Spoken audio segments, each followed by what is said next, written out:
अरे कुछ अकल है या घास चरने गई सास ने चिल्लाते हुए बहू से कहा।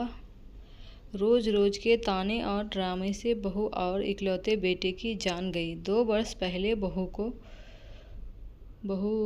बहू कहाँ मर गई? कमला देवी ने आवाज़ लगाई। वो अभी सारा काम निपटाने के बाद नहाने के लिए गई थी और सास की हर 2 मिनट में ऐसी आवाज़ सुनने की उसकी आदत पड़ चुकी थी।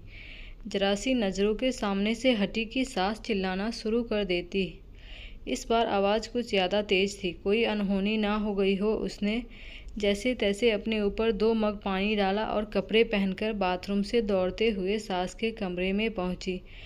अरे मरी, तुझसे एक काम भी ठीक से नहीं होता? कमला देवी फिर चिल्लाई। क्या हुआ माँ जी? उसने डरते डरते पूछा। हुआ क्या है? दिखता नहीं कमबख्त। ये कमरे में पानी पड़ा है। आज पोछा नहीं लगाया था क्या?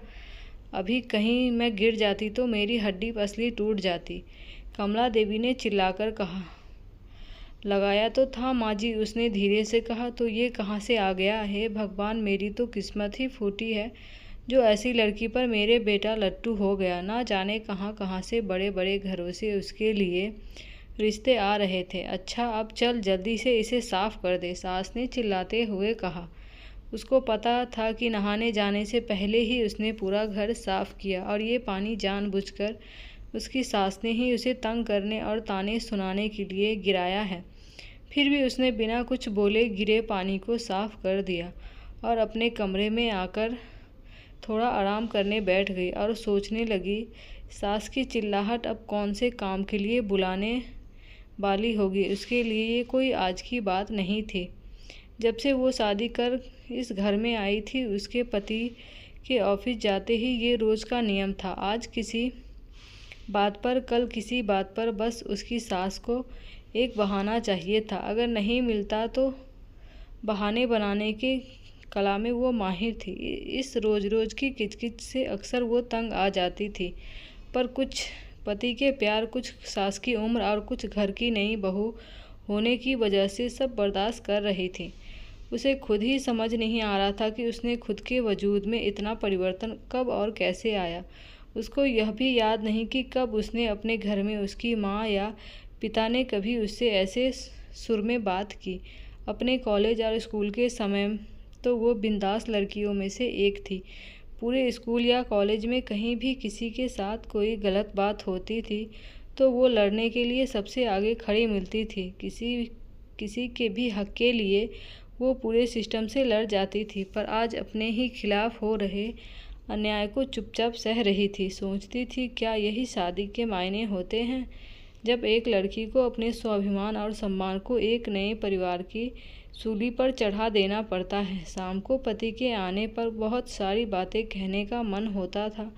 1-2 बार कही भी थी, पर एक तो थके होने से वो इस पर ज़्यादा ध्यान नहीं देते थे और फिर अपनी माँ के खिलाफ वो एक भी शब्द सुन नहीं सकते थे। उनकी माँ भी अपने बेटे के सामने उससे बड़े दिखावे के साथ बात करती थी, पर जैसे ही बेटा घर से बाहर निकलता था उनके तेवर बदल जाते थे। जो उसे समझ में ही नहीं आता था कि एक इंसान पल भर में 2 तरह के व्यवहार कैसे कर सकता है। कमला देवी को सबसे ज़्यादा तकलीफ़ तो उसकी शादी में मिले दहेज से थी। जबकि उसके माता पिता ने अपनी हैसियत से बढ़कर उसकी शादी में खर्चा किया, लेकिन दहेज में या दूसरे से कुछ भी मुफ्त में मिलने की उम्मीदों और अभिलाषाओं का कोई अंत नहीं होता। हर चीज़ कम लगती है और उसके आने पर सबसे पहले उन्होंने घर की महारिन की छुट्टी कर दी और घर में उसके कदम रखते ही हाथों की मेहंदी का रंग छूटने के पहले ही बाकी कामों के अलावा बाई के सारे काम भी उसके ऊपर आ गए। और कमला देवी ने कभी भी उसे एक नौकरानी से ज़्यादा नहीं समझा। कुछ ऐसे ही ज़िंदगी कट रही थी उसकी। रोज़ कोई नया बखेड़ा होता था और वो रोज़ शांतिपूर्वक उन्हें संभालने की कोशिश करती हुई सोचती थी कि जल्दी ही उसे अपने पति और सास के साथ बैठकर शांति से इसका हल निकालना पड़ेगा। पर बस रोज़ की ऐसी दिनचर्या में सबके साथ बैठकर बात करने का समय नहीं मिल पा रहा था। एक दिन वो रोज़ की तरह सुबह झाड़ू लगा रही थी। जब कमला देवी अपने बिस्तर के किनारे बैठी स्वेटर बुन रही थी। अचानक जैसे ही वह झाड़ू लगाते लगाते उसके पास पहुंची, उसने बिना कुछ देखे बहू को जोर से लात मारी और चिल्लाई, अरे कुछ अकल भी है या घास चरने गई है? जब मैं कुछ कर रही होती हूँ तभी तुझे काम सूझता है? अभी ही मेरे कमरे में झाड़ू लगानी थी। तुझे नहीं पता कि मुझे धूल से कितनी एलर्जी है? ये आज का नया बहाना था उसे तंग करने का, क्योंकि घर में रोज ही ऐसे ही काम होते थे और पहले कभी भी ऐसी कोई बात नहीं हुई थी। फिर वो भी अपनी सास के व्यवहार को जानते हुए बहुत संभल के काम करती थी। वो उनके द्वारा दिखाई जगह पर सफाई के लिए जैसे ही थोड़ा झुकी, ना जाने किस झोंक में कमला देवी ने जोर से पैर चलाया और वह बहू के कंधे पर जा लगा। जब तक वो खुद को संभालती, उसका सिर सामने की दीवार से टकराया और गिर पड़ी।